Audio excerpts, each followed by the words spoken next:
Hello everyone, good morning. मैं Pravesh Sharma, welcome back to my channel. आज का हमारा टॉपिक है selection criteria of content in the syllabus. पाठ्य वस्तु में सामग्री का चयन मानदंड। तो आइए इसी विषय में हम चर्चा करते हैं आगे। फ्रांसिस जे ब्राउन ने अपनी पुस्तक कहें अपनी जो लिखी है पुस्तक शैक्षिक समाज विज्ञान में लिखा है कि पाठ्यचर्या समस्त परिस्थितियों का समूह है जिसकी सहायता से शिक्षक तथा विद्यालय प्रशासन उन सभी बालकों तथा नवयुवकों के व्यवहार में परिवर्तन लाते हैं जो विद्यालय से होकर गुजरते हैं। कहने का तात्पर्य इनका यह है कि पाठ्यचर्या कहें यानी करिकुलम, जिसका कि पाठ्य वस्तु एक भाग है, सिलेबस एक भाग है, समस्त परिस्थितियों का समूह है जिसकी सहायता से शिक्षक तथा विद्यालय, कोई भी अध्यापक और स्कूल प्रशासन उन सभी बालकों यानी कि जो उसमें पढ़ने आते हैं तथा नवयुवकों के व्यवहार में परिवर्तन लाते हैं, क्योंकि जो उनके व्यवहार लेकर आते हैं उनमें चेंजिंग के लिए ही वे विद्यालय में पढ़ने के लिए आते हैं, जो विद्यालय से होकर गुजरते हैं। इससे ये स्पष्ट होता है कि पाठ्यचर्या पाठ्य वस्तु विद्यालय व्यवस्था का मूल आधार है। शिक्षा की संपूर्ण गतिविधि पाठ्यक्रम पर आधारित एवं पाठ्यचर्या उसका अंग है। पाठ्यचर्या द्वारा शिक्षा के उद्देश्यों की प्राप्ति होती है। शिक्षक और शिक्षार्थी यानी कि टीचर और स्टूडेंट पाठ्यचर्या यानी कि करिकुलम के अंतर्गत चयनित पाठ्यक्रम में सामग्री का चयन मानदंड को केंद्र में रखकर या पाठ्य वस्तु को ध्यान में रखकर विचारों के आदान प्रदान द्वारा किसी चीज़ को सीखते हैं। यानी कि जो सिलेबस होता है उसी के अकॉर्डिंग टीचर पढ़ाता है और जो शिक्षार्थी होते हैं उस शिक्षक द्वारा पढ़ाए गए ज्ञान को आत्मसात करते हैं, ग्रहण करते हैं और जब उनकी समझ में नहीं आता है तो प्रश्न करते हैं। प्रश्नों के समाधान शिक्षक करते हैं और शिक्षक के बताए गए मार्ग को वो ग्रहण करते हैं और व्यवहार में परिवर्तन लाते हैं। ऐसे ही छात्र जीवन जीने की कला में पारंगत हो जाते हैं। अगर हम बात करते हैं पाठ्यक्रम की सामग्री यानी कि सिलेबस की जो कंटेंट होता है सामग्री की, तो वह ऐसी होनी चाहिए जो विद्यार्थी जिससे ज्ञान ग्रहण करें, उनका समय बर्बाद न हो। तो इसके लिए कुछ बिंदु बताए गए हैं जिनको हम ध्यान में रखेंगे। सिलेबस जो होता है वह पाठ्यचर्या यानी पाठ्यक्रम का ही एक अंग होता है। पाठ्यचर्या के दो दृष्टिकोणों को स्पष्ट करता है और विषय वस्तु या पाठ्यचर्या की सामग्री के चयन के लिए 7 मानदंडों की चर्चा की जाती है। यह निर्धारित करने के लिए हमें इस बात पर ध्यान देना होगा कि विद्यार्थियों के भविष्य को सुधारने के लिए उसकी सामग्री उनके लिए लाभदायक होनी चाहिए, ना कि हानिकारक। उसके लिए मानदंड आवश्यक हो जाते हैं। पाठ्यक्रम शब्द 2 अलग अलग तरीकों से देखा जाता है, सूक्ष्म और स्थूल। सूक्ष्म पाठ्यक्रम विषयों को संदर्भित करता है जैसे कि सिलेबस एक तरह से कहें, जबकि मैक्रो पाठ्यक्रम पाठ्यचर्या कार्यक्रमों को संदर्भित करता है। उदाहरण के लिए विषय जीव विज्ञान एक एक सूक्ष्म पाठ्यक्रम है, जबकि सिविल इंजीनियरिंग में VS एक मैक्रो पाठ्यक्रम है। देखिए यहाँ पर हम देखेंगे 7 criteria for the selection of subject matter और कंटेंट ऑफ द करिकुलम, जिसमें सबसे फर्स्ट पॉइंट पर देखते हैं सेल्फ सफिशिएंसी। नेक्स्ट पॉइंट पर देख रहे हैं सिग्निफिकेंस। नेक्स्ट पॉइंट है वैलिडिटी। इसके नेक्स्ट पॉइंट है इंटरेस्ट, यूटिलिटी, लर्नेबिलिटी। नेक्स्ट है फीजिबिलिटी। अब हम इसको हिंदी में देख लेते हैं। यहाँ पर हम देख रहे हैं स्पष्ट रूप से विषय वस्तु या पाठ्यचर्या की सामग्री के लिए 7 मानदंड, जिसमें सबसे पहला पॉइंट है आत्मनिर्भरता, दूसरा पॉइंट है महत्व, तीसरा पॉइंट है वैधता, चौथा पॉइंट है जिसे कहते हैं रुचि, उपयोगिता और सीखने की योग्यता और व्यवहारिकता। तो इन्हीं को हम डिटेल में देखते हैं। सबसे पहले देखते हैं आत्मनिर्भरता। कंटेंट ऐसा होना चाहिए जो बालकों को आत्मनिर्भर बनाए। ऐसा ना हो कि पढ़ते चले जाएं, समय व्यर्थ हो रहा है और धन भी व्यर्थ हो रहा है और उसका कोई भी बेनिफिट ना मिले। तो यहाँ पर इसका तात्पर्य ये हो जाता है कि आत्मनिर्भर बनाने के लिए छात्रों को प्रयोग करने निरीक्षण करने और क्षेत्र अध्ययन करने का मौका दिया जाना चाहिए। ये प्रणाली उन्हें स्वतंत्र रूप से सीखने की अनुमति देती है। इस सिद्धांत को ध्यान में रखते हुए ये कहा जा सकता है कि हाई स्कूल पाठ्यक्रम या प्रारंभिक वर्ष के लिए प्रत्येक सप्ताह 1 दिवसीय स्वतंत्र शिक्षण गतिविधि होनी चाहिए। हालांकि शिक्षक द्वारा इसकी सावधानीपूर्वक योजना बनाई जानी चाहिए। जब छात्र वापस आते हैं तो उन्हें गतिविधि से आउटपुट प्रस्तुत करना चाहिए। कहने का तात्पर्य ये है कि मान लीजिए जैसे आपका बीएड है तो उसमें आपके समय समय पर सेमिनार होते हैं, प्रतियोगिताएं होती हैं, तो उसमें आप पार्टिसिपेट करते हैं यानी कि भाग लेते हैं। और जब आप भाग लेने के उपरांत अपने घर जाते हैं तो एक असाइनमेंट कार्य दिया जाता है, यानी कि दत्त कार्य दिया जाता है कि आप इस पर जो आपका सेमिनार हुआ, आपकी प्रतियोगिता हुई है या फिर डिबेट हुई है, उस पर आप एक लेख लिख कर लाएंगे।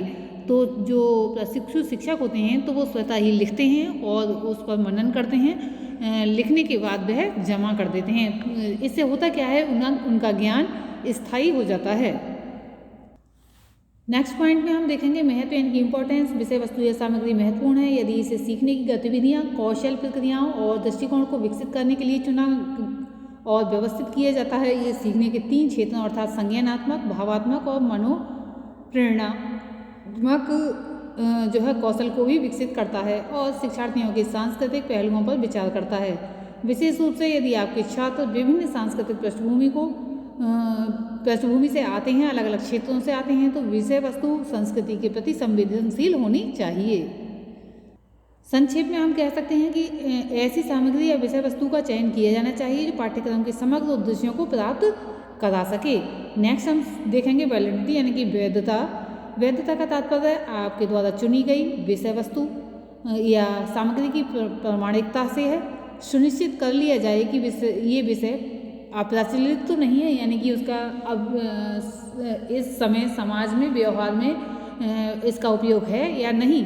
अगर प्रयोग में नहीं है तो उसको छोड़ देना चाहिए और अगर प्रयोग में है तो उसे सुचारू रूप से उसको उसका ज्ञान देना चाहिए। अब मान लीजिए उदाहरण के लिए टाइपराइटिंग को कॉलेज के छात्रों द्वारा सीखे जाने वाले कौशल के रूप में शामिल नहीं किया जाना चाहिए क्योंकि उसका काम कंप्यूटर से हो जाता है।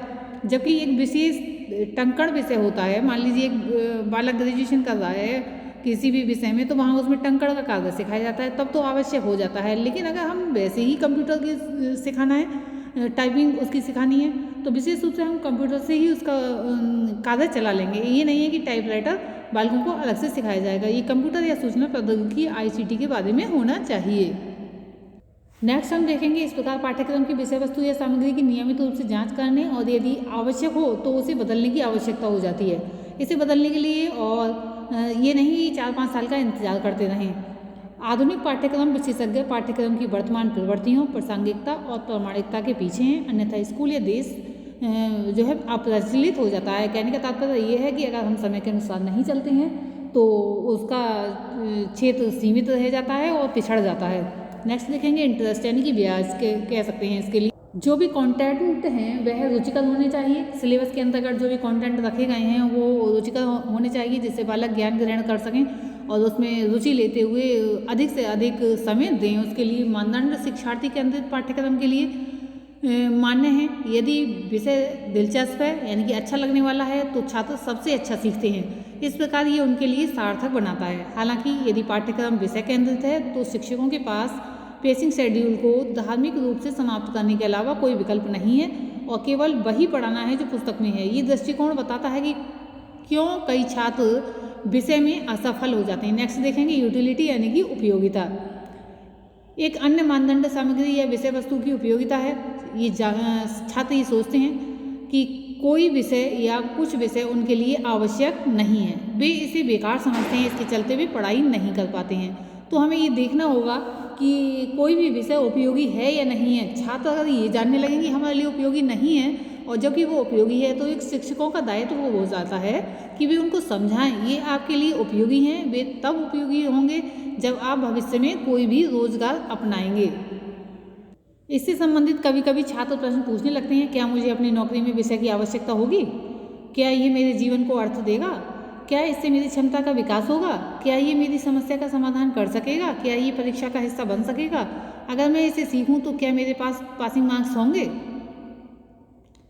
छात्र केवल विषय वस्तु या सामग्री को महत्व देते हैं यदि ये उनके लिए उपयोगी है। अगर इनके लिए उपयोगी नहीं है तो वे कदापि उस विषय सामग्री को महत्व नहीं देते हैं। नेक्स्ट हम देख रहे हैं सीखने की योग्यता। विषय वस्तु या सामग्री शिक्षार्थियों की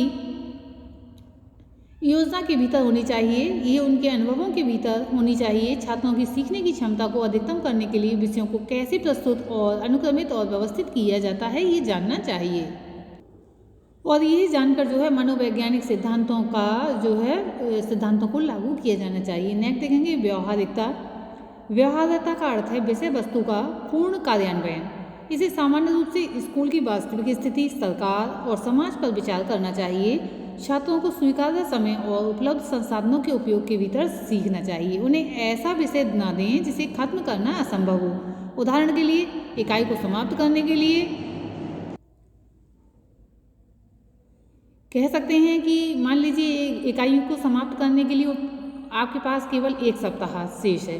मान लीजिए किसी भी विषय में 5 इकाइयाँ हैं, जितने भी कहें यूनिट हैं, 5 यूनिट हैं, 6 यूनिट हैं, 7 यूनिट हैं, तो इकाई को समाप्त करने के लिए आपके पास मान लीजिए 1 सप्ताह शेष है, लेकिन गतिविधियों को पूरा करने में छात्रों को 1 महीना लग सकता है। इस प्रकार ये आवश्यकता संभव नहीं है।